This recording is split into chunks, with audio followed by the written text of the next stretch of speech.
An update to a KARE 11 investigation exposing widespread sexual assault in the private prisoner transport industry. A serial rapist at the center of that investigation will be sentenced to decades in prison this week. AJ Legault has the latest developments in his investigation, Nowhere to Turn, and also a warning that this report discusses sexual violence.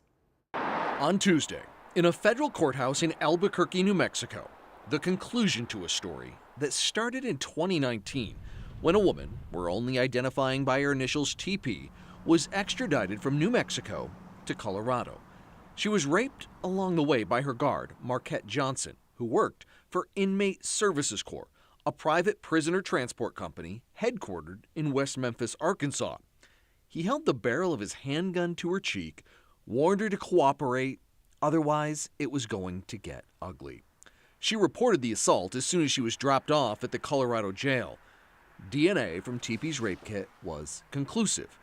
As the FBI investigated, they learned TP was not alone. I'm handcuffed, I'm in the bathroom. There were more, many more, female detainees accusing Johnson of rape. He was a predator, and I was the prey. Danielle Civil says she was repeatedly assaulted in rest stop bathrooms while being extradited from Dallas to Ramsey County, Minnesota for probation violations. I'm handcuffed.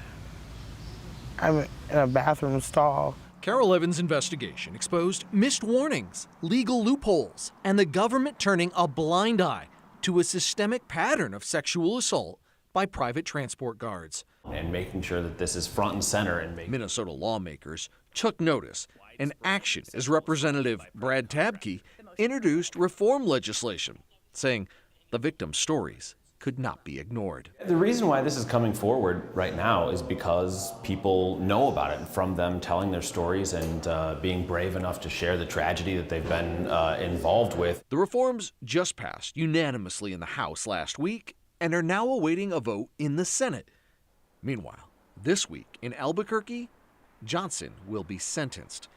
A new memo filed with the court confirms Johnson had at least 15 victims as he engaged in a pattern of practiced, continuous predatory behavior. With Nowhere to Turn, for KARE 11 Investigates, I'm AJ Legault.